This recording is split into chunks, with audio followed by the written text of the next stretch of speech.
Hi everybody, and welcome back to the channel. Okay, this video is a one-story video where we've got an absolute gut punch from the subreddit Pro Revenge with 2 full updates. We get the whole thing start to finish, complete with closure, and trust me, the fallout on this one is brutal. If you want to skip between the different parts of the video, just use the timestamps down below. Now let's get started with this awesome story. This post is from the subreddit Pro Revenge, and it's by a user we'll call Nate. "It was just harmless fun," my girlfriend whispered, while cozying up to her college ex at our friend group's cabin trip. I packed my bag without a word and drove off into the night. All right, Reddit, buckle up because this one still makes my jaw tighten when I think about it. My girlfriend of almost 3 years whispered that it was just harmless fun while practically melting into her old college buddy during our group's annual cabin weekend. I didn't yell, didn't make a scene. I just quietly packed my bag and drove 2 hours home in the dark. And now that buddy wants nothing to do with her, the friend group is fractured, and my phone has been a non-stop graveyard of apology texts and voicemails. Here's how that whole thing played out. I'm Nate, 29 years old. I work as an insurance underwriter for a regional firm here in Ohio. It's not the kind of job people write movies about, but it pays well, and I'm good at it. Spend most of my days reviewing risk assessments and crunching numbers from my home office. Quiet work for a quiet guy, and I mean that as a compliment to myself. I've got my own apartment, a truck that's paid off, and zero drama in my daily life. Or at least I used to have zero drama. My apartment's nothing fancy. 2-bedroom in a decent part of town, 2nd floor, with a balcony that overlooks a row of oak trees. I keep it clean. Furniture that actually matches, because I spent real time picking it out, instead of grabbing whatever was on clearance at the first store I walked into. Kitchen's stocked, because I actually cook. Got into it a few years back, when I realized eating takeout 5 nights a week was draining my bank account faster than any bill. Now I can throw together a solid meal from whatever's in the fridge without checking a recipe. I met Brooke at a local book club about 3.5 years ago. The kind of book club where people sit around sipping coffee and arguing about whether the detective in Chapter 9 was actually the villain the whole time. Classic small-town stuff. Brooke was always the sharpest one in the room. She'd light up when she was picking apart a character's motivations, eyes going wide, hands moving while she talked, completely locked in. Me? I'm more of a sit-back-and-listen type. I'd nurse my coffee and take in the conversation, maybe drop a comment here and there when I had something worth saying. "You actually think before you talk?" she told me after our 3rd meeting, standing in the parking lot while everyone else filtered out. That's weirdly refreshing. I asked if she wanted to grab dinner sometime. She said yes before I finished the sentence. The early days were easy. She told me my steady presence grounded her, that I kept her from getting lost in her own whirlwind of ideas. We had this rhythm. Weeknight dinners at my place where she'd talk about her day and I'd actually listen. Weekend trips to farmers markets and used bookstores. Long drives out to the countryside with no destination in mind. She'd leave little notes in my apartment. On the bathroom mirror, tucked into my work bag, stuck to the coffee maker. Stupid little messages like, "You make me feel safe," and "Don't forget you're my favorite person." I kept every single one in a drawer by my bed. Threw them all away the night I came back from the cabin. But for a long time, those notes felt like proof that what we had was real. Brooke worked as an event coordinator for a hospitality company downtown. Her days were nonstop. Venue walkthroughs, vendor meetings, last-minute client meltdowns, and networking events that kept her out late at least twice a week. I never minded. Trust came easy at the start. She'd text me updates from whatever corporate function she was working, and I'd remind her to eat something if she'd been running around since morning. Being the supportive partner felt natural. I didn't want to be the guy who clips her wings. Her parents loved me from day one. Her dad, Frank, a retired school principal, would clap me on the back at family barbecues and say things like, "You're the anchor she needs, Nate. Don't ever let her forget that." Former military before he went into education, and he ran his household the same way he ran his school. Fair, direct, and no tolerance for excuses.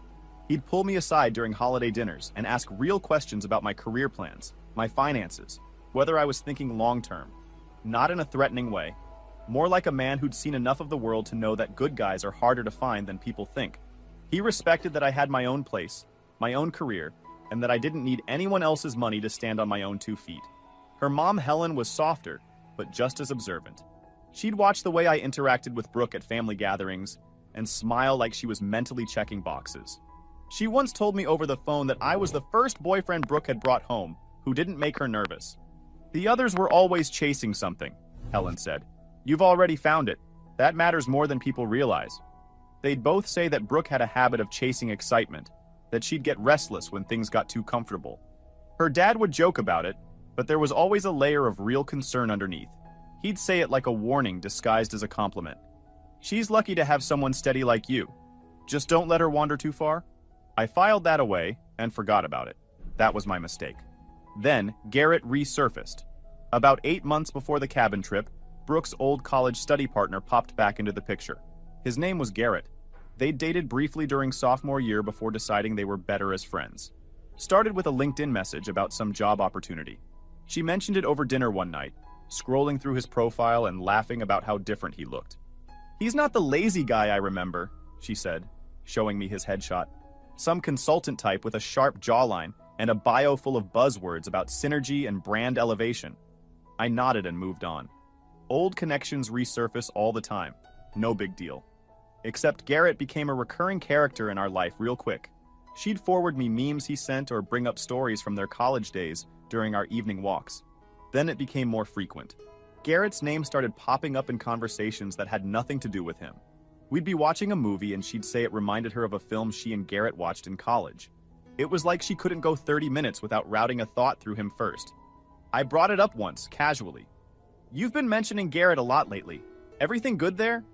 She rolled her eyes. We're just friends, Nate. Don't be that guy. That guy. 2 words designed to make you shut up and stop trusting your own instincts. Because no man wants to be that guy. The insecure one. The controlling one. So you back off. You file the concern away. And you let the thing that's eating at you keep eating, because being cool about it feels more important than being honest about it. But things kept shifting. Our conversations got shorter. She'd snap if I asked about her day. Hugs turned into quick pecks on the cheek. Movie nights felt like an obligation she was checking off a list. She started keeping her phone face down on the table during dinner. She'd step out of the room to reply to messages and come back without explaining who it was. I told myself it was stress from a big venue opening she'd been coordinating. To compensate, I'd surprise her with homemade dinners or tickets to shows she wanted to see.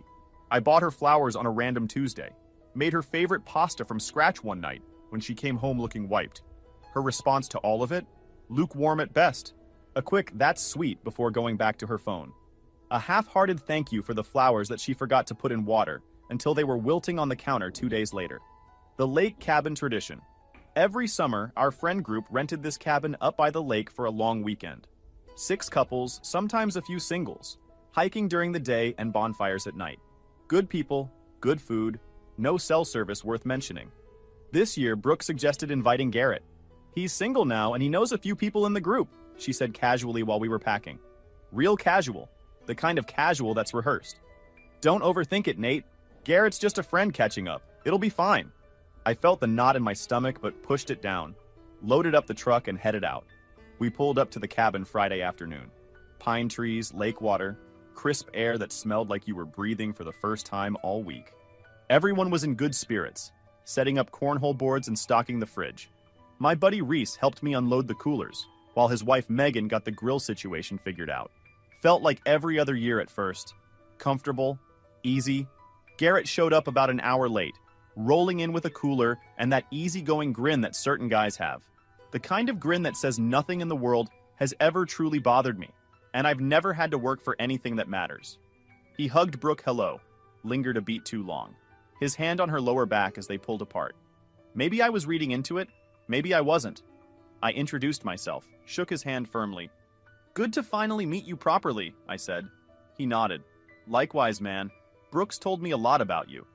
Funny how that sentence can mean completely different things depending on the context. The first evening went smooth enough. We grilled burgers, shared stories around the fire pit, played cards under the string lights someone had strung between the trees. Brooke was in her element, animated and magnetic, drawing everybody in with her stories. I sat beside her with my arm around her shoulders, feeling content despite the low hum of something I couldn't quite name. Garrett fit right in, cracking jokes and winning people over. He was charming. I'll give him that. Some guys just know how to work a room without it looking like they're trying. Saturday was when things shifted. We hiked in the morning and hit the water in the afternoon. Brooke and I paired off for a trail walk, holding hands while we navigated rocky paths. For a stretch, it felt like old times. She teased me about my thing with bugs, and I made her laugh doing a terrible impression of a squirrel we'd spotted on a branch. For about 90 minutes, I forgot about Garrett entirely. She was present, we were us. And then we got back to the cabin and she wasn't anymore. During lunch on the deck, Brooke sat next to Garrett instead of me. Didn't even hesitate. Just walked right past the empty chair beside me and took the spot next to him, like it was assigned seating. Their knees brushed as they swapped college stories and inside jokes nobody else at the table had any context for. "You were always the bold one," he said, and she giggled and touched his arm like they were the only two people at the table. It wasn't subtle. Megan noticed. Reese noticed. I noticed them noticing, which somehow made it worse. I busied myself with cleanup duty, chatting with Reese about his new gig, keeping my hands moving and my face neutral. But inside, something sour was settling in my chest. Not jealousy exactly, more like recognition. The slow, creeping recognition that something was off and had been for a while. That afternoon, while most of the group napped or read on the porch, Brooke and Garrett took the kayaks out. Just the two of them. Nobody else was invited. They came back flushed and grinning, clothes damp from splashing each other, like a couple of college freshmen on spring break. "You should have come out," she told me later, but her tone was the verbal equivalent of a shrug. Like she was saying it because she was supposed to, not because she meant it. I kept my mouth shut, told myself I was being paranoid, that steady guys don't make scenes over kayak rides. That's the trap, by the way. The steady guy trap. You rationalize everything because losing your composure feels like losing yourself. So you swallow it, until someone pours gasoline on the pile and strikes a match. Saturday evening, the bonfire. This is where it all went sideways. The group gathered around the fire pit as the sun dropped behind the tree line. Flames crackled. Somebody brought out a guitar for sing-alongs. The vibe was mellow, and conversations flowed the way they do when people are relaxed and away from their real lives for a few days. Brooke was a couple of sodas deep and louder than usual, her laughter carrying across the clearing louder than anyone else's. Garrett sat across from us at first, but within 20 minutes he'd migrated to the log right beside her. "Better acoustics near the guitar," he said. "Sure thing, Garrett." They started whispering, heads bent together, looking at something on her phone. I watched from my spot, holding my drink, saying nothing. Reese's wife Megan shot me a look from across the fire. The kind of look that says, "I see what you're seeing, and I'm sorry." But she didn't say anything. Nobody did. Because that's what groups do when something uncomfortable is happening in plain sight. They pretend the fire is really interesting and hope someone else handles it. Then as the fire burned lower and conversations got quieter, Brooke leaned into Garrett. Full lean. Shoulder pressed against his, her head tilting toward him like gravity was pulling her in that direction, and she had zero interest in fighting it. She whispered something that made him chuckle, low and private, and his hand landed on her knee. Not a brush, not an accident. He rested it there, comfortable, familiar, like it had been there before. I locked eyes with her across the flickering shadows. "It's just harmless fun," she murmured, loud enough for me and about 6 other people to hear over the dying embers. "Lighten up, Nate." Let me tell you something about those 5 words. They didn't land like an insult. They landed like a diagnosis. Like she just told me everything I needed to know about how she saw me, how she saw us, and how little she thought the last 3 years actually meant. Lighten up, Nate. As if being bothered by your girlfriend draped over her ex in front of all your friends is some kind of personality defect that needs correcting. The group went dead silent. Eyes darted everywhere except at me. Reese cleared his throat and tried to pivot the conversation towards s'mores, but the mood was completely trashed. Brooke didn't pull back from Garrett. If anything, she settled deeper into her position beside him and shared another inside joke that left them both snickering, like the rest of us weren't even there. Like I wasn't even there. My chest tightened. But 3 years of being the calm one had taught me that blowing up only makes you the villain, especially when everyone's watching. Outbursts feed the fire. They give people a reason to say you were the problem all along. And I wasn't about to hand Brooke that excuse on a platter. So I stood up, brushed off my jeans. "I'm gonna turn in early. Long drive tomorrow." Brooke frowned. "Already? Come on, stay." But her eyes were on Garrett when she said it, not on me. Walked to the cabin alone, night air cool against my skin. Inside, I grabbed my duffel and started packing. Methodical. Clothes, toiletries, phone charger. No rush. No slamming drawers. No dramatic exit speech. I could hear the group's voices drifting from the bonfire through the open window, but I tuned them out the way you tune out a song you've heard too many times. By the time I slipped into my truck and turned the key, the bonfire was a distant orange glow in the rearview mirror. I drove the 2 hours home in silence, windows down, letting the night air do what it does. My phone buzzed before I even hit the main highway. Brooke, where are you? Brooke, this is ridiculous. Brooke, it was nothing. We were just joking around. I didn't respond to any of them. Just drove. 2 hours of empty highway and dark tree lines, and the kind of silence that forces you to be honest with yourself. By the time I pulled into my parking spot, I knew I wasn't going back. Not to the cabin, not to her. Okay, so first of all, lighten up, Nate, in front of the entire friend group, while she's draped over her ex-boyfriend at a bonfire. That's not a comment. That's a declaration. She basically told everyone at that fire pit that Nate's feelings don't matter, and that he should be fine watching his girlfriend cuddle up to another guy. The disrespect is unreal. And Nate didn't blow up, didn't cause a scene. He just packed his bag and left. Quietly. That is ice-cold composure, and honestly, it's the move that hit the hardest. She was clearly expecting a fight, and she got silence instead. Now the community went absolutely nuts over this post. Everybody wanted to know what happened after. And Nate delivered, let's keep going. Update 1 posted 1 week later. Update. It was just harmless fun, my girlfriend said. Here's what happened after I left the cabin. A lot of you wanted an update, so here it is. Quick recap for the new people. Girlfriend of 3 years got too comfortable with her college ex at our friend group's cabin weekend, told me to lighten up in front of everyone. I packed up and drove home at night. Now here's everything since. The morning after, I stripped the sheets off the bed because her scent was everywhere. Crashed on the couch. By morning, something had settled inside me. Resolve. I moved through the apartment with purpose. Gathered her things, books from the nightstand, clothes from the bottom drawer she'd claimed, that mug she drank from every morning, the hair ties she left on every surface. Boxed them neatly and set them by the front door. Changed the Wi-Fi password and updated my streaming logins. Small moves, but clear ones. Her messages piled up through the morning. Brooke, everyone's asking what happened. You're making me look bad. Brooke, Garrett means absolutely zero to me. It was just the vibe of the night talking. Her best friend Qley texted too. Hey, she's freaking out. What went down last night? I replied to Qley with one line. Ask her about the harmless fun. Brooke's calls started rolling in around noon. I let every single one go to voicemail. One said, Nate, please pick up. We can laugh about this later. Another said, you're overreacting. Come back or at least talk to me. Instead of sitting around stewing, I hit the gym. Pounded the treadmill until my legs burned and my head was empty.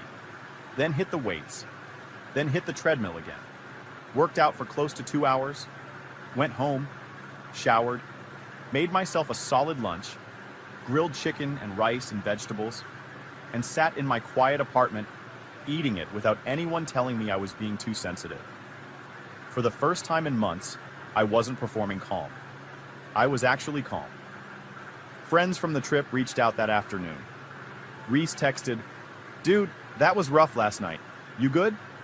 Megan sent, she crossed a line, Nate. I'm sorry you had to deal with that in front of everyone. By evening, Brooke was back in the city. Standing outside my apartment, pounding on the door. Open up, Nate. This isn't funny. I stayed inside working on a case file. She left after about 20 minutes. The spin cycle. Next day, her texts shifted tone. Suddenly, it wasn't about what she'd done. It was about what I'd done. Brooke, I miss you already. Let's fix this. Brooke, you embarrassed me in front of everyone by leaving like that. The woman who leaned into her ex in front of our entire friend group and told me to lighten up was embarrassed because I left quietly. The mental gymnastics required to land on that conclusion could win Olympic gold. Her parents called that afternoon. Helen's voice was soft and careful. "Nate, honey, Brooke said there was a mix-up at the lake. You two okay?" I paused, then said it evenly. "No mix-up, Helen. I just don't appreciate being disrespected." Silence on the line. Then, "Oh, well, I told her to be careful with old friends." Frank followed up with his own call an hour later. "Son, if she hurt you, I'm sorry. You're family to us." His voice was steady, but there was frustration underneath it. Not at me. At her. At the pattern he'd been watching his daughter repeat since she was old enough to get restless. I thanked him and hung up. Her own parents weren't surprised. They weren't scrambling to defend her. They'd seen this movie before and they knew how it ended. The friend group fallout.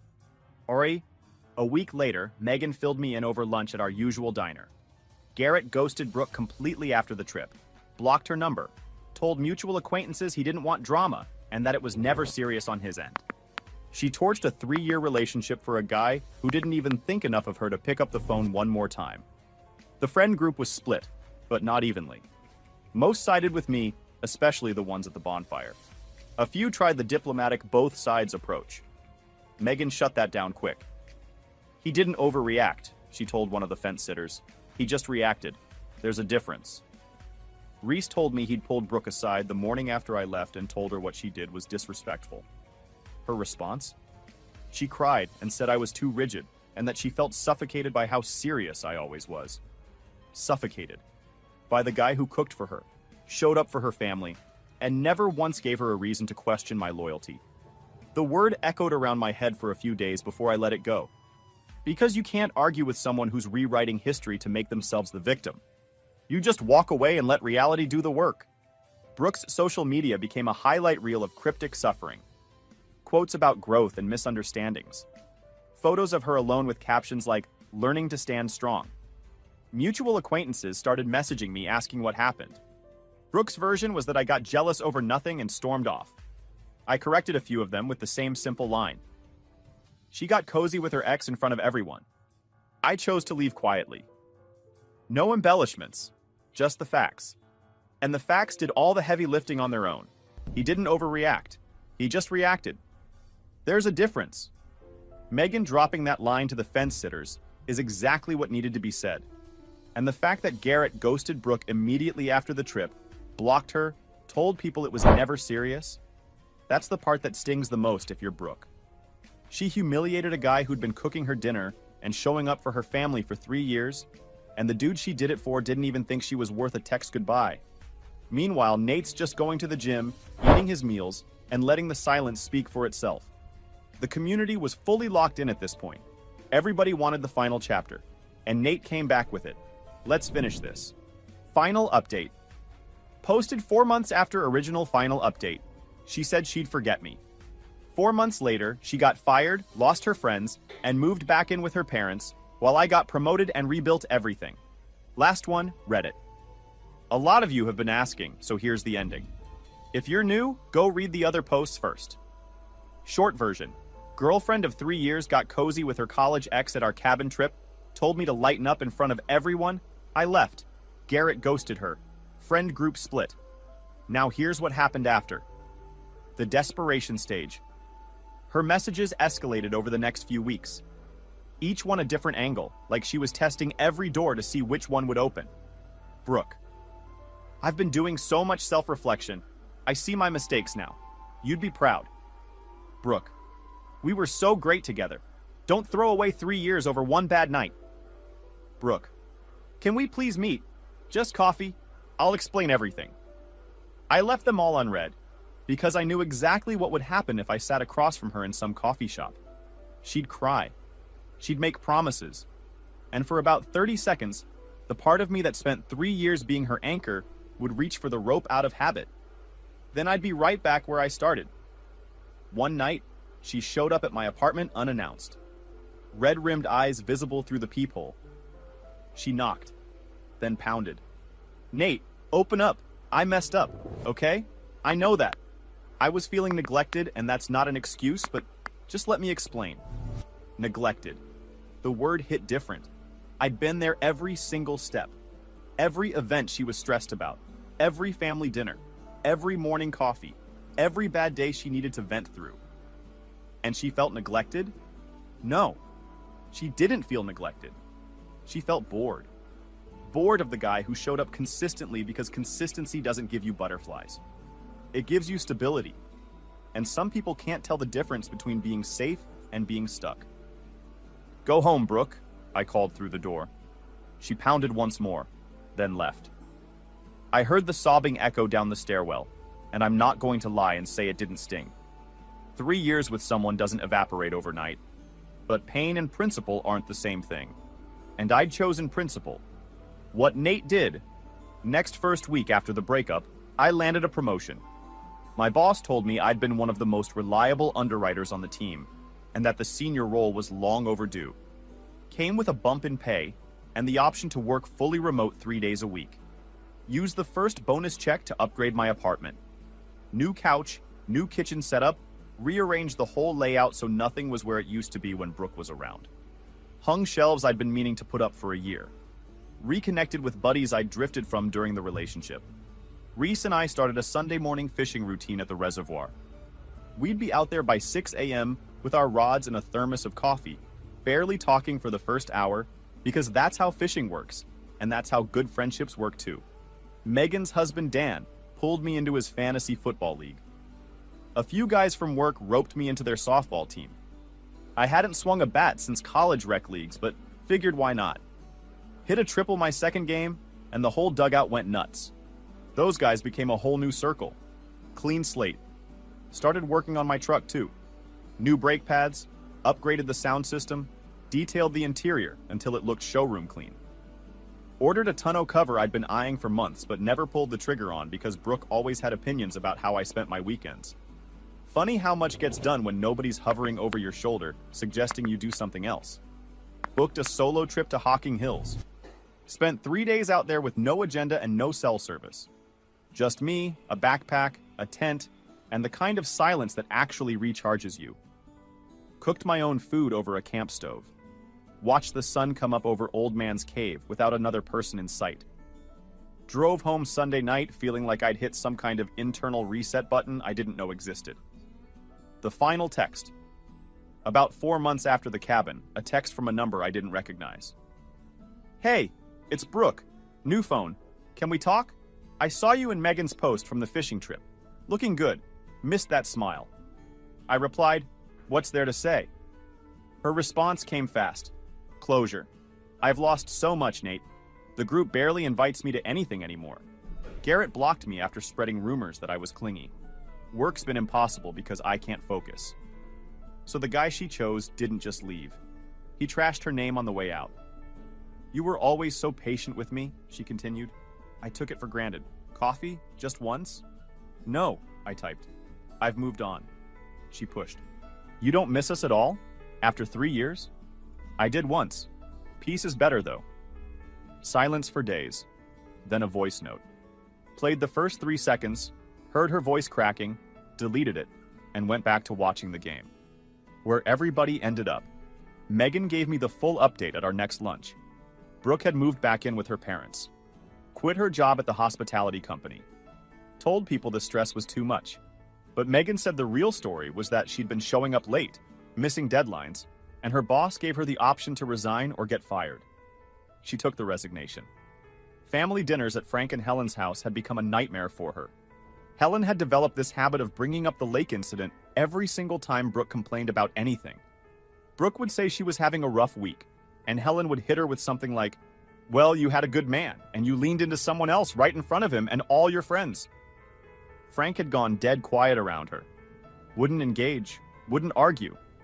Just sat at the head of the table and ate his food in silence, which if you knew Frank was 10 times worse than any lecture. Helen told Megan that Frank still had my number saved in his phone. Said he'd mentioned more than once that I was the one who got away. Not from Brooke, from their family. Helen actually called me a few weeks later and invited me to their Thanksgiving dinner. Said I was welcome regardless of the situation with Brooke. I thanked her but declined. Clean breaks need to stay clean. The friend group moved on without Brooke entirely. The group chat she used to dominate went silent on her end. People just started making plans without looping her in. Our next cabin trip got booked for the following summer. 6 couples signed up within a week. Brooke wasn't on the invite list and nobody brought it up.